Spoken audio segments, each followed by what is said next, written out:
नमस्कार दोस्तों, स्वागत है आपका अपने YouTube चैनल वेदों की ओर में। आशा करता हूँ कि आप लोग स्वस्थ और मस्त होंगे। दोस्तों, आपने बहुत प्रकार के भक्तों और उनकी भक्ति के बारे में तो सुना ही होगा। कहा जाता है कि भक्ति का एक अमूल्य मार्ग सरलता भी है। इसी से प्रेरित एक व्यक्ति की हास्यास्पद कहानी को मैं आपके साथ आज साझा करूंगा। बात कुछ ऐसी है कि एक आलसी लेकिन भोला भाला युवक था जिसका नाम आनंद था। वह दिन भर कोई काम नहीं करता, बस खाता ही रहता और सोता रहता। घर वालों ने भी उससे तंग आकर उसे कहा कि चले जाओ, घर से निकल जाओ, कोई काम धाम करते नहीं, बस पड़े रहते हो। इस बात से नाराज होकर वह भी घर से निकल गया और यूं ही भटकते हुए एक आश्रम पहुंचा। वहां उसने देखा कि एक गुरुजी हैं। उनके शिष्य कोई काम नहीं करते, बस मंदिर की पूजा करते हैं। उसने मन में सोचा, ये बढ़िया है, कोई काम धाम भी नहीं करना, बस पूजा ही करना है और दिन रात भोजन भी मिलेगा।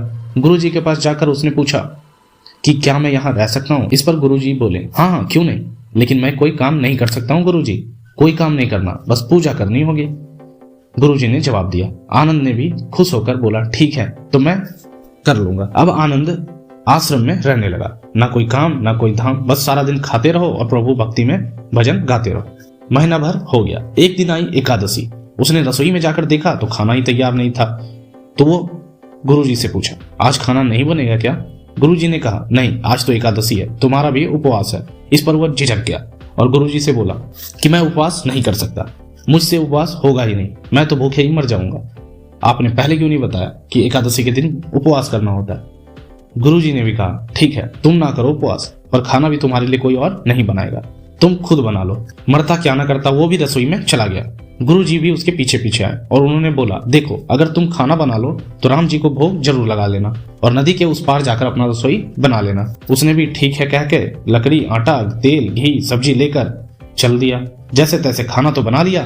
खाने लगा तो याद आया, गुरुजी ने कहा था कि राम जी को भोग लगाना है। उसने भी सोचा कि राम जी को भोग लगाना उचित है, क्योंकि गुरुजी ने कहा। वह भजन गाने लगा, आओ मेरे राम जी भोग लगाओ राम जी, श्री राम जी आइए भोजन का भोग लगाइए। कोई ना आया तो वो बेचैन हो गया। यहाँ तो भूख लग रही है और राम जी आ ही नहीं रहे।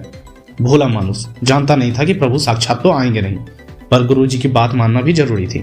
फिर उसने कहा, देखो प्रभु, मैं समझ गया कि आप क्यों नहीं आ रहे। मैंने रूखा सूखा बनाया है और आपको हर दिन विभिन्न प्रकार के पकवानों की आदत हो गई है, लेकिन आज आपको वहां मंदिर में भी कुछ नहीं मिलेगा क्योंकि किसी ने कुछ बनाया ही नहीं है। तो सुनो प्रभु, आज वहां भी कुछ नहीं है, तो आपको अगर भोग लगाना हो तो आप यहीं आ जाओ, भोग लगा लो।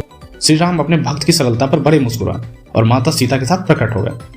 भक्त भी असमंजस में। गुरुजी ने तो कहा था कि सिर्फ राम जी आएंगे, यहाँ तो माता सीता भी आई है। मैंने सिर्फ 2 लोगों का भोजन बनाया, एक मैंने खुद का और एक प्रभु श्री राम का। चलो कोई बात नहीं, आज इन्हें ही भोजन खिला देते हैं। यह कहते हुए वो एक कोने में जाके बैठ गया। कुछ देर के बाद बोला, प्रभु मैं भूखा रह गया, लेकिन मुझे आप दोनों को देखकर बड़ा अच्छा लग रहा है, लेकिन अगली एकादशी पर ऐसा ना करना, पहले बता देना कि कितने जन आ रहे हो, और हाँ थोड़ा जल्दी आ जाना। यस बोल के वो चला गया। इस प्रकार उसका एकादशी का व्रत भी पूरा हो गया। राम जी उसकी इस बात को सुनकर मन ही मन मुस्कुराने लगे, प्रसाद ग्रहण करके चले गए। अगली एकादशी तक यह भोला मानस सब भूल गया। उसे लगा प्रभु ऐसे ही आते होंगे और प्रसाद ग्रहण करते होंगे। फिर एकादशी आई। गुरुजी से कहा, मैं चला अपना खाना बनाने, पर गुरुजी थोड़ा ज्यादा अनाज लगेगा, वहां 2 लोग आते हैं। गुरुजी भी सोचे कि ये भूख के मारे बावला हो रहा है और इसे ज्यादा भूख लग रही होगी। इस पर उसने कहा, ठीक है, जाओ, जो अनाज लेना है ले लो। अब की बार आनंद ने 3 लोगों का खाना बनाया। फिर गुहार लगाई, प्रभु राम जी आइए, सीताराम आइए, मेरे भोजन का भोग लगाइए। प्रभु की महिमा भी निराली है। भक्त के साथ मजा करने में उन्हें भी बड़ा मजा आता है। इस बार वो अपने भाई लक्ष्मण, भरत, शत्रुघ्न और हनुमान जी को भी लेकर आ गए। भक्त को चक्कर आ गया। यह क्या हुआ? एक का भोजन बनाया था तो 2 आ गए थे, आज 2 का बनाया है तो पूरा परिवार ही आ गए हैं। लगता है आज भी भूखा ही रहना पड़ेगा। सबको भोजन लगाया और फिर बैठे बैठे एक कोने से देखता रहा। अनजाने में इस बार भी उसकी एकादशी की व्रत पूरी हो गई। फिर अगली एकादशी आने से पहले गुरुजी से आनंद ने कहा, गुरुजी, ये आपके प्रभु श्री राम जी अकेले क्यों नहीं आते? हर बार कितने सारे लोग ले आते हैं, इस बार अनाज ज्यादा देना।